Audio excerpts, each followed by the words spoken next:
서울에서 부목사로 일을 할 때였습니다.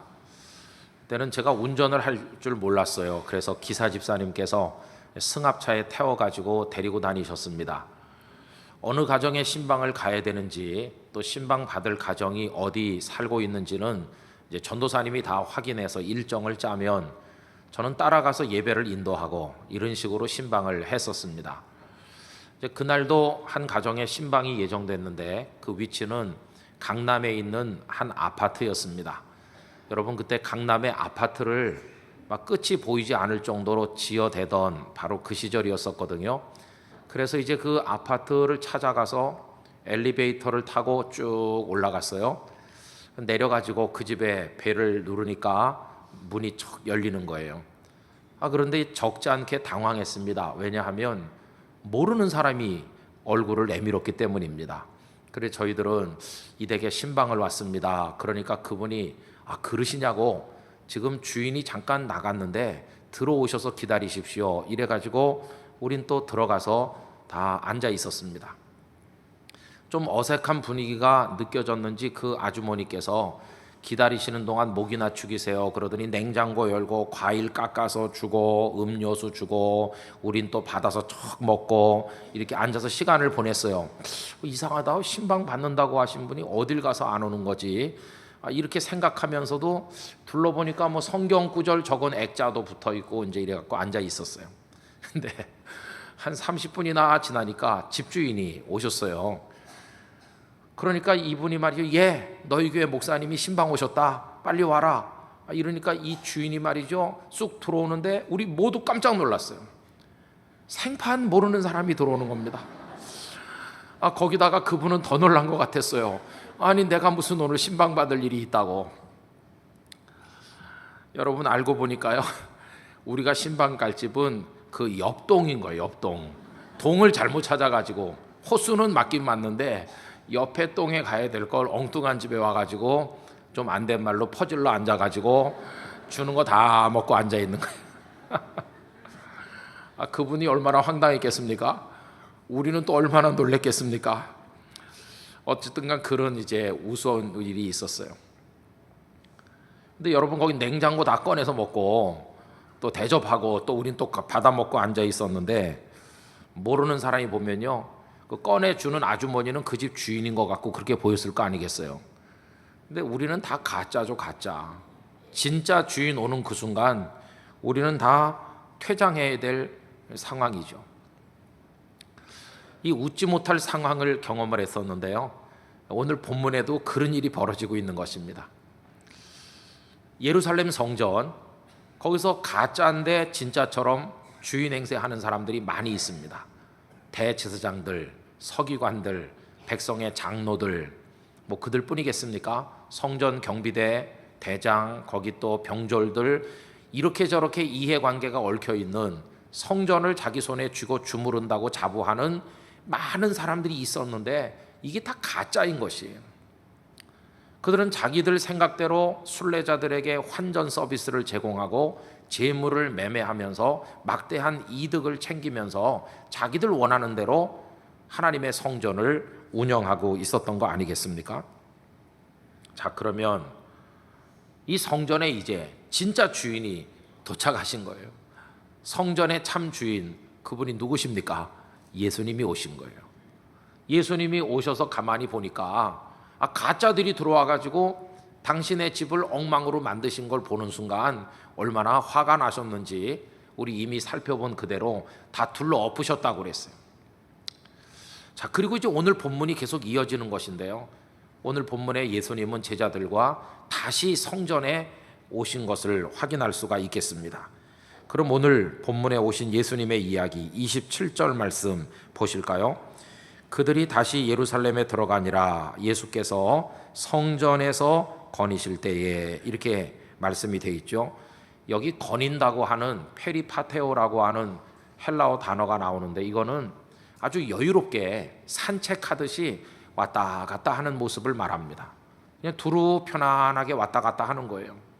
그리고 이 페리파테오라는 동사 속에는 거기서 산다, 그런 뜻도 있어요. 마치 그곳이 자신이 사는 집인 것처럼 아침에 일어나 뜰을 산책하는 사람처럼 예수님께서 성전을 왔다 갔다 하고 계신 겁니다. 여유로운 모습으로. 여러분, 이런 예수님의 여유는 어디서 비롯된 것이겠습니까? 사실 생각해 보면 성전을 뒤집어 엎으셨잖아요. 그럼 이 가짜들이 지금까지 진짜 주인 행세를 하면서 지냈는데 그들이 가만히 있겠어요? 그들은 다 무장된 세력인데요. 예수님께서 성전에 다시 가셨다가 무슨 봉변을 당하실는지도 모를 일이 아닙니까? 그런데 이런 여유로움은 어디서 온 것일까? 여러분, 예수님의 여유는 딴 데서 온 게 아니었어요. 그 집이 예수님이 남의 집에 무단 침입하듯이 했다면 불안했겠지만 그 성전은 예수님의 집이었어요. 그분은 이곳을 내 집이라고 선언하시는 바로 그분이셨어요. 당신께서 당신의 집에 오셨기 때문에 예수님은 너무나도 여유롭게 그 성전을 거닐고 계셨다고 하는 것입니다. 자, 그러면 보세요. 진짜 주인이 오셨잖아요. 그러면은 아까 우리 그 아파트 얘기에서 진짜 주인 왔을 때 우린 갔거든요. 우리는 거기서 버티지 않고 갔다니까요. 근데 여기 가짜들은 안 가는 거예요.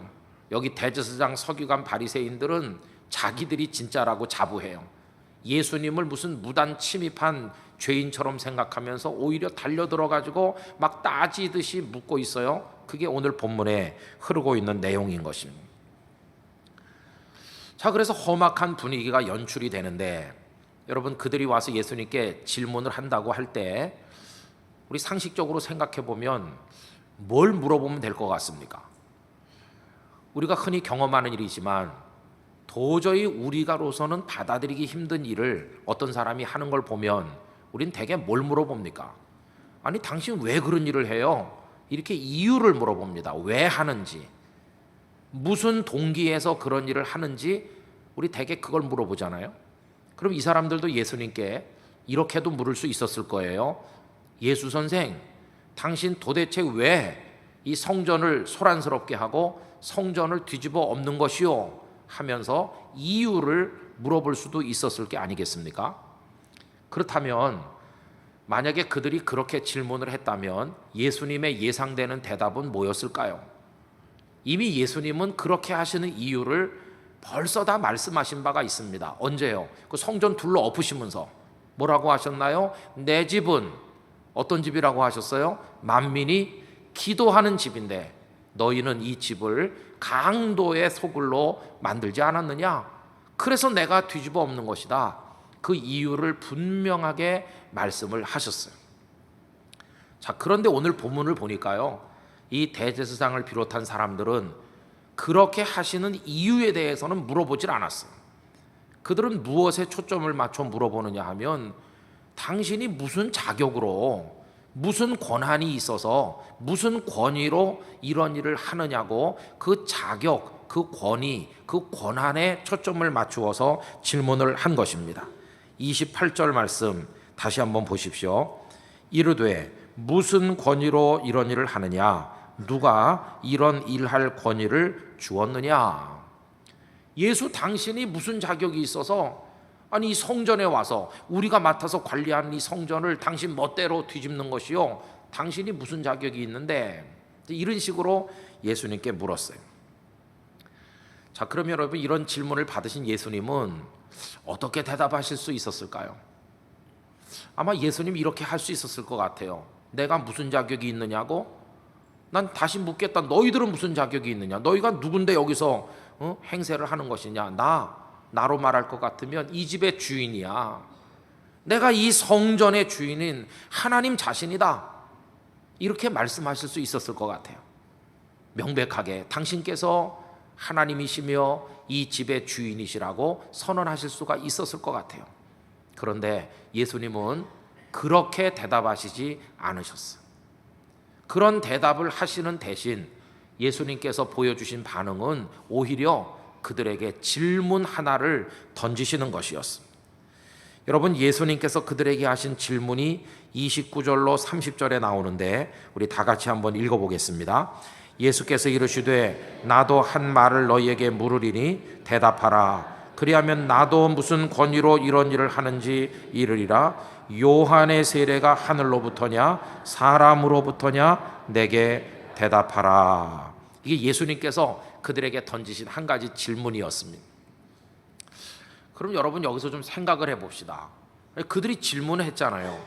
그럼 예수님은 내가 이 집의 주인이다 이렇게 대답하시면 간단할 텐데 왜 대답을 안 하시고 오히려 질문을 하셨나? 이렇게 그 이유를 생각해 볼 때 우선 가능한 대답은 이겁니다. 예수님께서 그렇게 하신 이유는 그들에게 대답할 가치를 느끼지 못하셨기 때문이다.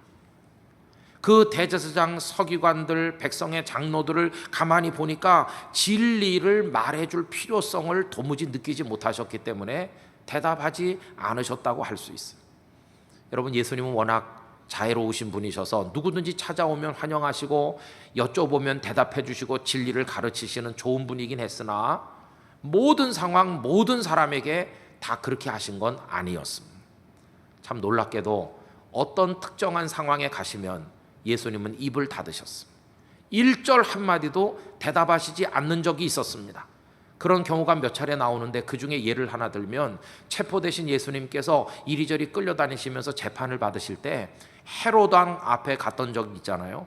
그때 헤롯이 계속 물어보지만 한마디도 대답하지 않으셨어요. 여러분, 그 이야기가 누가복음 23장 8절에서 9절까지 나오는데 같이 한번 읽겠습니다. 헤롯이 예수를 보고 매우 기뻐하니 이는 그의 소문을 들었으므로 보고자 한지 오래였고 또한 무엇이나 이적 행하심을 볼까 바랐던 연고로라. 여러 말로 물으나 아무 말도 대답하지 아니하시니. 대답을 해줄 필요를 못 느끼시는 거예요. 여러분, 예수님은 마태복음 13장 9절에서 이런 말씀하신 적이 있습니다. 귀 있는 자는 들으라. 이거 보면 역으로 거꾸로 뒤집어 말하면 귀가 없는 자는 들을 수도 없을 것이고 들을 필요도 없다는 뜻 아니겠어요? 그리고 귀가 있다는 건 뭡니까? 우리 귀 다 있어요. 그러나 예수님 말씀하신 귀는 이걸 말하는 게 아니고 영혼의 귀를 말하는 것이에요. 진리를 배우고 싶은 사람, 정말 예수님의 가르침을 사모하는 사람, 주님, 당신의 입으로부터 진리를 듣고 싶어요. 내 꽉 막힌 인생이 어떻게 해야 열릴 수 있는지 저 해답을 듣고 싶습니다. 그렇게 사모하는 사람은 귀가 열린 사람이고 그들에게는 말씀하시지만 그렇지 않은 사람에게는 입을 닫아버리시고 마셨다는 것입니다. 그래서 여러분, 예수님께서 아무에게나 말씀하시는 게 아니기 때문에 여러분의 귀에 주의 말씀이 들리는, 여러분의 마음에 주의 말씀이 다가오는 그런 은혜가 있으시다면 하나님 앞에 크게 감사하셔야 됩니다. 이게 보통 일이 아닌 것입니다. 내가 어떤 인생의 난제를 가지고 고민하면서 하나님 해답을 주세요 이렇게 마음으로 안타까이 기도하는데 어느 날 집에서 기도하면서 성경 말씀을 읽었는데요, 그 성경 구절이 확 내 눈에 들어오면서 그 문제를 푸는 해답이 내게 주어지는 그 순간, 이 얼마나 놀라운 은혜인지 몰라요. 말씀하지 않으시는 예수님, 나에게는 말씀해 주신 것이니까 내가 얼마나 특별한 은혜를 입은 것이겠습니까? 또 어떤 때는 예배 시간에 와서 설교를 듣다가 수수께끼가 확 풀리는 날도 있어요. 몇 달 전에 제가 마당에 나가니까 어떤 성도님께서 제 손을 탁 잡으면서 목사님, 몇 달 동안 저를 괴롭히던 문제가 오늘 설교를 듣는데 다 해결됐어요. 너무너무 속이 시원해요. 여러분, 그분에게는 그날 주님이 특별한 은혜를 주신 것입니다. 말씀을 주셨으니까요. 그래서 우리가 하나님의 말씀, 주님의 말씀을 내 마음으로 이렇게 듣고 받아서 깨닫고 은혜가 되면요, 이건 모든 사람에게 주시는 게 아닌데 내게 주셨구나, 이거 깨닫고 우리 하나님 앞에 감사해야만 될 것입니다. 근데 주님이 보시니 헤롯 왕이나 여기 대제사장이나 서기관, 이 백성의 장로들은 들을 귀가 있는 사람들이 아니었습니다. 예수님께 도전하고 대항하고 예수님을 공격하는 사람들이었으므로 진리를 사모하는 이들이 아니라는 걸 아셨기 때문에 굳이 그들에게 대답할 필요를 느끼시지 않으셨다 하는 것입니다. 여러분, 두 번째로 예수님께서 대답하시는 대신에 질문하신 더 중요한 이유가 있습니다. 그건요, 이 질문을 통하여 그들이 쌓아올린 그들의 탑, 그들의 인생, 이게 얼마나 보잘것없는 연약한 기초 위에 세워진 것인지를 사람들 앞에 똑똑히 드러내 보이시려는 의도를 가지셨기 때문이었습니다. 여러분, 예수님이 질문하신 게 뭡니까? 그 질문의 핵심은 요한, 세례 요한이 베푼 세례가 하늘로부터냐 사람으로부터냐 그 대답하라, 이거 아닙니까? 여러분, 여기서 예수님께서는요 세례 요한을 지금 들고 나오셨어요. 여러분, 요한이 누굽니까? 요한은 실로 대단한 인물이에요. 구약에 예언된 그대로 예수님보다 먼저 오셔서 예수님을 세상에 소개하는 광야에 외치는 소리였고 예수님의 길잡이였습니다. 사람들이 수백 년 동안 들어보지 못했던 살아있는 능력의 말씀이 그의 입에서 선포됐습니다. 그는 말라기 선지자 이후에 끊어졌던 수백 년 만에 하나님의 메시지를 이어준 참 선지자이셨습니다.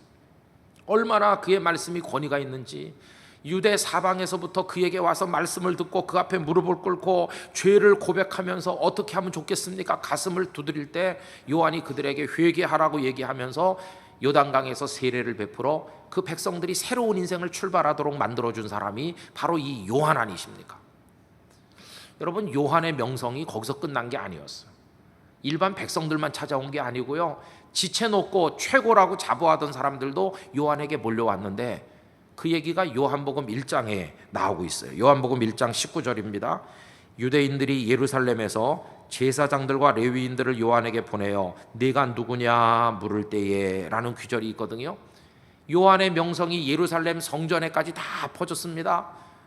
자신들이 최고라고 자부하던 제사장들과 레위 사람들이 요한을 찾아서 유대 광야까지 직접 찾아왔습니다. 그리고 혹시 당신께서 오시기로 약속되어 있는 메시아이십니까? 이렇게 물어본 적이 있다는 겁니다. 자, 그럼 보세요.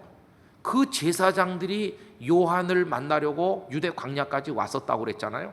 그럼 지금 오늘 본문에서 예수님 앞에 서 있는 그 사람들, 예수님께 무슨 권위로 이런 일을 하느냐고 묻는 그들 중에는 요한을 만나러 유대 광야에 갔던 사람도 틀림없이 그 속에 포함되어 있었을 것이. 이 사람들도 요한에 대해서 잘 아는 사람이, 요한의 그 권능 있는 말씀, 요한의 행한 일들, 그의 권위, 이거 알고 있어요. 많은 백성들이 그 요한을 선지자로 존경한다는 거 이들도 알고 있을 거예요. 그들에게 물어보는 것입니다. 요한을 근거로. 그러면 너희들은 나보고 내가 무슨 권위로 이런 일을 하느냐고 물었는데 내가 또 물어보겠다. 요한의 세례가 하나님께서 베풀라고 해서 베푼 하나님으로부터 온 세례냐, 아니면 요한이라는 한 인간이 자기 마음대로 행한 것이냐. 여러분, 이 질문을 받은 그들은요 어떤 대답을 했나요? 아까 말씀드렸죠. 예수님께서 대답 대신 질문하신 것은 그들의 인생이, 그들의 모든 것이 얼마나 보잘것없는 기초 위에 세워진 것인지를 드러내려는 의도 때문이라고 그랬죠. 이제 한번 따져봅시다. 예수님 질문했을 때 그들이 제대로 대답을 했나요? 여러분, 33절 결론부터 가서 보면 이렇습니다. 이에 그들이 뭐라고 합니까? 예수께 대답하여 이르되 우리가 알지 못하노라. 이 장면을 한번 머릿속에 생각해 보세요. 지금 화려한 제사장의 옷을 입고 지금 잔뜩 모여가지고 예수님을 막 몰아붙이고 있잖아요. 사람들, 구경꾼들이 많이 모였겠죠. 그런데 그들이 예수님 앞에 한다는 말이 모른다는 거예요. 우리는 모른다. 얼굴이 막 화끈거리고 뜨거웠을 거예요. 그들은 모른다고 말하면 안 되는 사람이죠. 왜? 최고 아닙니까?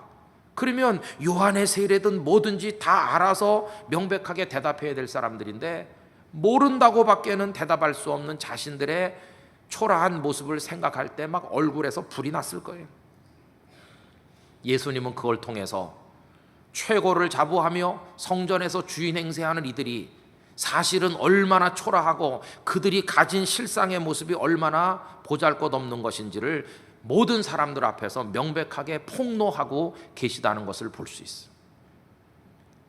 여러분, 그럼 왜 그들은 예수님 앞에 구차하게 모른다고 밖에는 대답할 수 없었을까요? 여러분, 예수님의 대답이, 이 질문이 그들을 꼼짝 못하게 만드는 거예요. 요한의 세례가 하늘로부터 온 것이냐 사람에게서 비롯된 거냐고 물으니까 자기들끼리 쑥덕댔어요. 뭐라고 대답할까? 너무너무 당황하는 겁니다.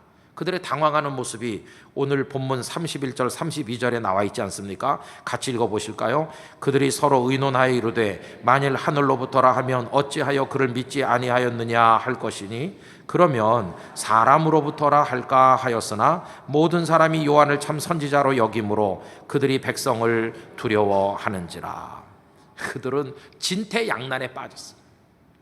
요한은 하나님이 보내신 선지자고, 그가 하는 말씀은 하나님이 주신 말씀이고, 그가 베푼 세례는 하나님께서 베풀라고 한 세례입니다. 이렇게 대답하면 예수님이 뭐라고 공격하시겠어요?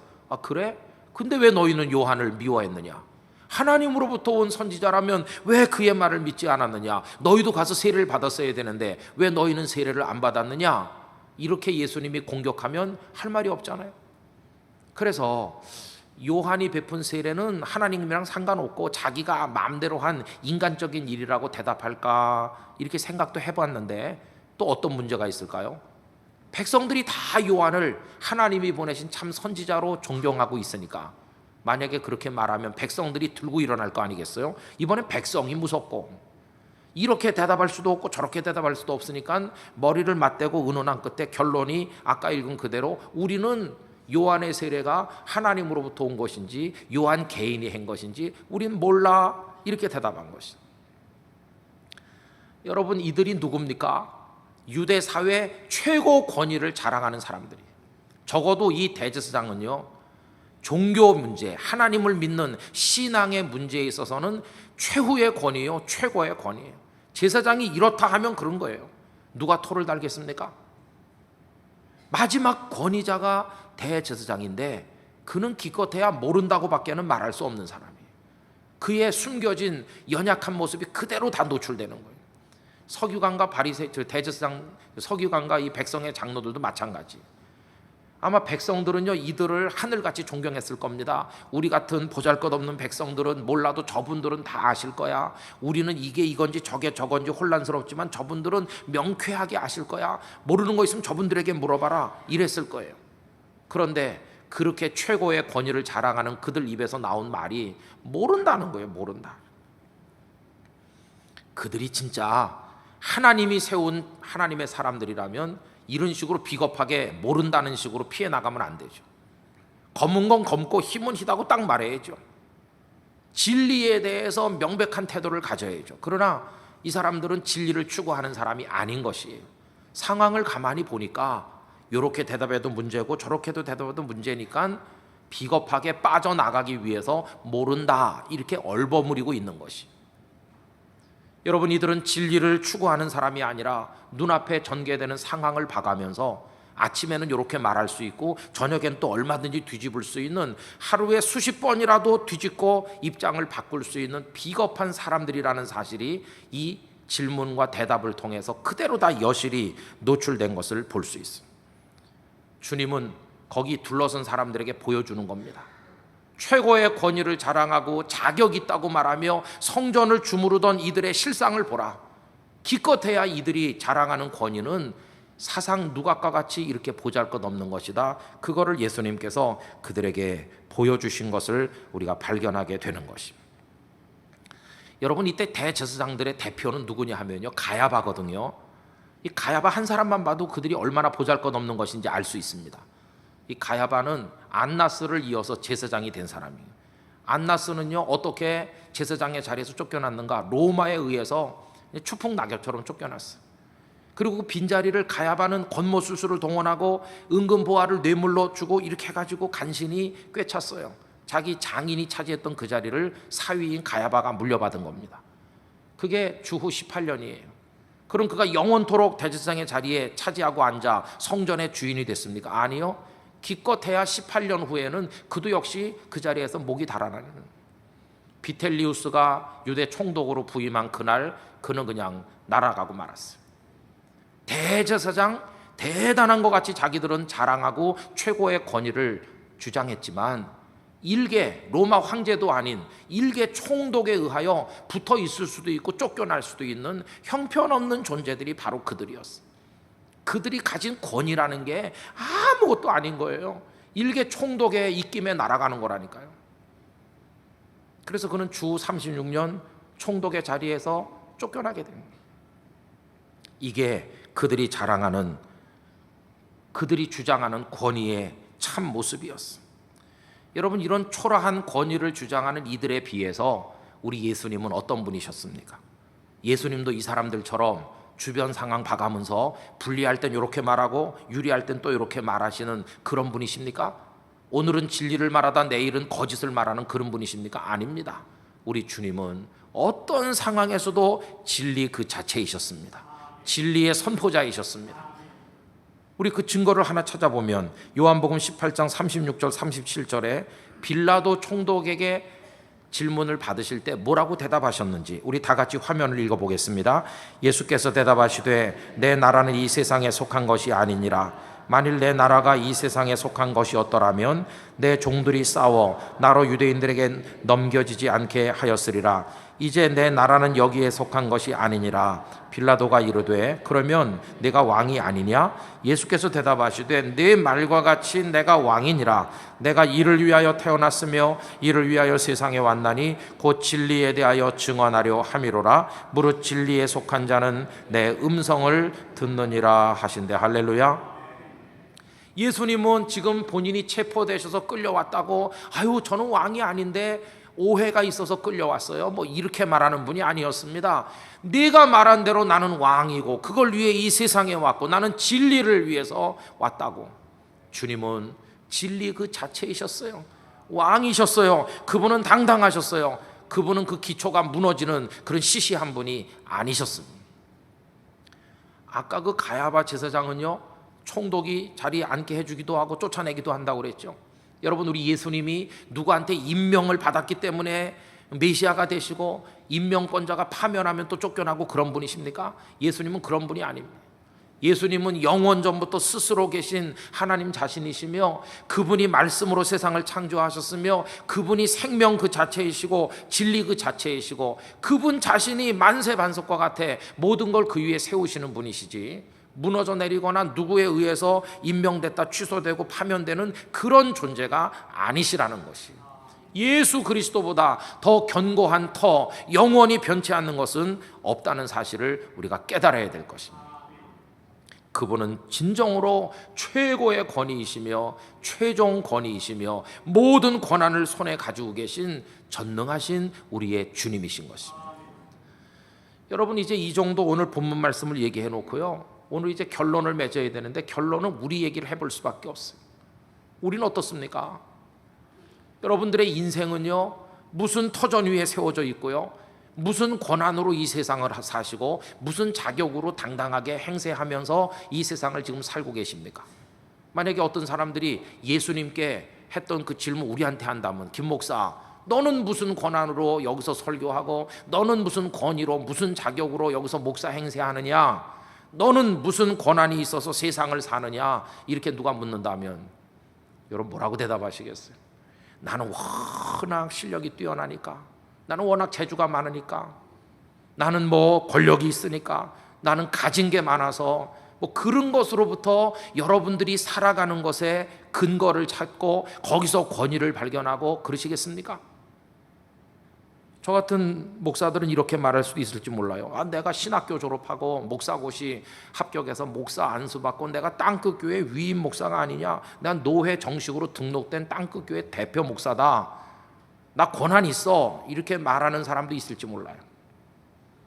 그러나 여러분 그렇게 말한다면 대제사장이나 서기관들이나 백성의 장로들이 자기가 권위 있다고 주장하는 것과 똑같은 것이 그게 어떻게 됐다고요? 그 초라한 모습을 드러내 보이며 다 무너져 내리지 않았어요. 우리가 지금 자격을 가지게 만들어준다고 생각하는 그 여러 가지 인간적인 근거들은 다 꺼져 내려가는 것이고 우리를 결코 지탱해 줄 수 없는 것이. 그런데 우리 인생을 근거해서는 안 될 줄로 믿습니다. 무엇에 우리 인생을 세워 어떤 자격으로 세상을 당당하게 살아야 되느냐 그 대답을 여러분들에게 알려드리겠습니다. 지난 화요일부터 목요일까지 설악산 근처에 있는 어떤 호텔에서 담임 목사님들의 세미나가 있었습니다. 총회가 주관해가지고 한 50여 명의 목회하는 담임 목사님들께서 오셨어요. 근데 그게 무슨 과정을 수료하고 자격증을 받는 과정이었는데요. 저는 오전 9시부터 수요일 날 오후 3시까지 이제 강의를 하게 됐습니다. 저보다 연세가 많은 분도 계시고 후배도 있고 이제 그런데 제가 이렇게 시작했습니다. 아침 9시에 그분들 처음 만나면서 목사님들 수고 많으십니다. 바쁜데 여기까지 오셔서 강의도 들으시고 참 귀하신 분이십니다. 그렇게 해놓고 일주일 내내 이 본문 말씀이 제 머릿속에 있었거든요. 그래서 이렇게 인사를 했어요. 목사님들께서 저보고 김 목사가 무슨 권위로 여기 와서 우리한테 강의를 하느냐 이렇게 물으신다면 저도 이렇게 여러분들에게 대답 대신 질문하겠습니다. 여러분들은 무슨 자격으로 여기 와서 강의를 들으십니까? 이렇게 물었어요. 그러면서 여러분들이 제게 대답을 하시면 저도 대답을 할 것이고 여러분들이 대답을 안 하시면 저도 대답을 안 하겠습니다. 근데 그 목사님들이 이 성경 말씀을 다 아시잖아요. 그러니까 껄껄대면서 웃으시더라고요. 근데 그 중에 어떤 목사님이 대답을 하시는 거예요. 우리가 무슨 자격으로 여기 와서 강의를 듣고 있느냐? 그 대답은 예수님의 은혜로 여기 와 있다. 그렇게 대답하시는 거예요. 자격을 얘기하는 게 아니라 자격을 가졌다고 말하는 사람은 큰 소리 칠 텐데 이분은 은혜로 여기 와 있다고 하면서 감사하다는 것이. 여러분 그 대답 아주 괜찮은 대답이죠. 정답이었어요. 그래 저도 이렇게 말씀드렸습니다. 맞습니다. 그게 정답입니다. 저도 대답하겠습니다. 제가 여기 와서 감히 목사님들 앞에 강의를 하는 것은 예수님의 은혜 때문입니다. 이렇게 했습니다. 여러분 저는 그 대답이 모든 성도의 영원한 대답인 줄로 믿습니다. 제가 어떻게 여기서 설교할 수 있나요? 무슨 뭐 위임 목사기 때문에 설교하는 게 아니라 주님의 은혜로 하는 것입니다. 여러분들이 이 자리에 앉아 계신 건 또 어떤 자격으로 여기 앉아 계시나요? 주님께서 은혜 주셨기 때문에 여기 앉아 계신 것이에요. 우리가 뭐 장로님도 뽑고 권사님도 뽑고 하는데 피택 되는 분들은 무슨 자격으로 뽑히는 겁니까? 감히 자격 운운할 수 없어요. 할 수 있는 대답은 하나밖에 없어요. 주께서 내게 은혜를 베푸셔서. 우린 다 그렇게밖에는 대답할 수 없는 사람인 것이. 그래서 권위, 무슨 권한, 무슨 자격 이런 거 말하는 사람은 목을 곧게 세우고 자기를 자랑하겠지만 은혜로 산다고 생각하고 은혜로 내가 세상에서 지금 당당할 수 있다고 고백하는 사람은 다 겸손하게 예수님 앞에 머리를 숙이게 될 것이. 그리고 자신의 인생을 예수 그리스도라는 터 위에 세우기 위하여 더 기도하는 사람 될 줄로 믿습니다.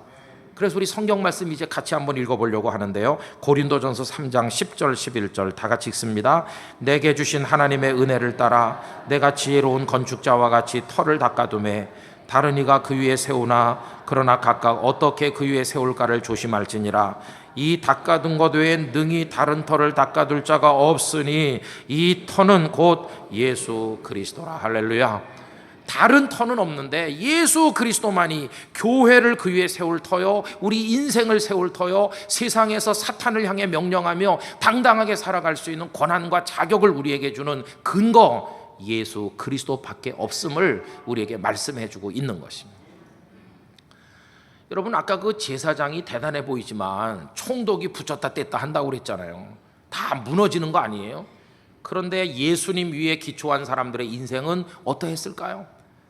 베드로는 배운 것도 없는 저 갈릴리 어부에 불과하지만 나중에 보세요. 그가 예수님 위에 섰기 때문에 사내들인 공에 끌려가서 예수님의 이름으로 전도하지 못하도록 협박을 당하고 그렇게 할 때 뭐라고 대답합니까? 그가 손바닥 뒤집듯 대답을 바꾸면서 비겁하게 빠져나갔습니까? 아니요. 그는 무너지지 않았습니다. 왜? 그를 떠받들어 주는 기초가 주님이시니까. 그는 당당하게 말했습니다. 내가 하나님의 말씀을 듣는 게 옳은지 당신들의 말을 듣는 게 옳은지 당신들이 판단해보라. 조금도 베드로의 삶의 터전은 흔들리지 않았습니다. 왜냐하면 그 근거가 예수님이시기 때문에. 제가 개인적으로 좋아하는 찬송가가 27장입니다. 주님의 보좌 있는데 그 찬송 빛나고 높은 보좌와 그 위에 앉으신 너무너무 좋아요. 근데 그 찬송 3절 4절 5절에 보면은 3절은 과거에 주님이 내 은총이 되어주신 거, 4절은 현재, 5절은 예수님이 우리 미래의 근거가 되시는 거를 그 가사가 노래하고 있어요. 여러분 3절 보시면 이래요. 영 죽을 나를 살리려 그 영광 버리고 그 부끄러운 십자가 날 위에 지셨네, 날 위에 지셨네. 주님이 날 구원하신 과거의 은혜를 얘기하고 있어요. 4절은 현재입니다. 나 이제 생명이 있음은, 나 지금 나 현재 생명이 있는 이유는 주님의 은사요. 저 사망 권세 이기니 큰 기쁨 넘치네. 언제? 지금. 누구로 인해? 예수님으로 인해. 5절은 우리의 미래입니다. 주님의 보좌 있는데 천한 몸 이르러 그 영광 몸소 배울 때 내 기쁨 넘치리, 내 기쁨 넘치리. 이건 미래인 것입니다.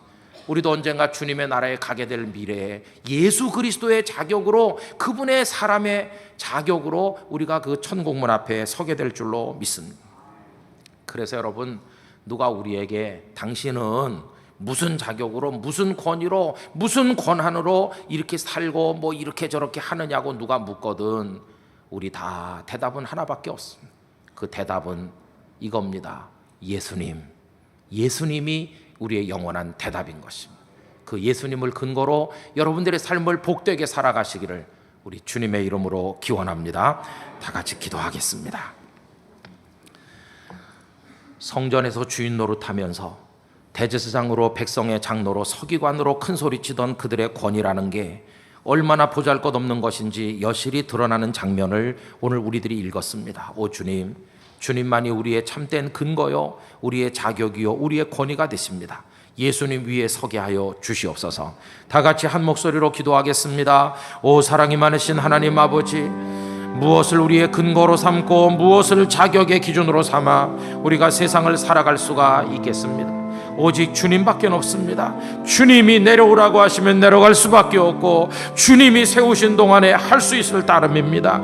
주님이여 저희를 붙드시옵소서. 주님만 바라보며 나가게 되기를 원합니다. 우리 땅끝 가족들 모두를 붙들어 주시되 예수 그리스도 그 반석 위에 인생이 세워지고 삶이 세워지게 하여 주시기를 기도드리옵나이다.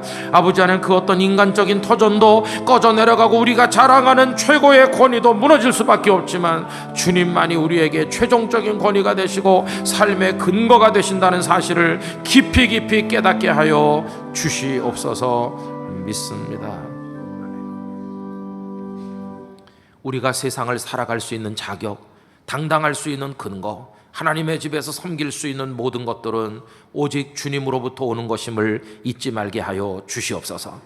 최종 권위를 가졌노라고 자랑했던 이들의 그 모습이 얼마나 초라하게 무너지는가를 오늘 저희들이 보았습니다. 예수 그리스도 위에 서는 우리 가정과 교회, 우리 자신이 되도록 은혜 내려 주시옵소서.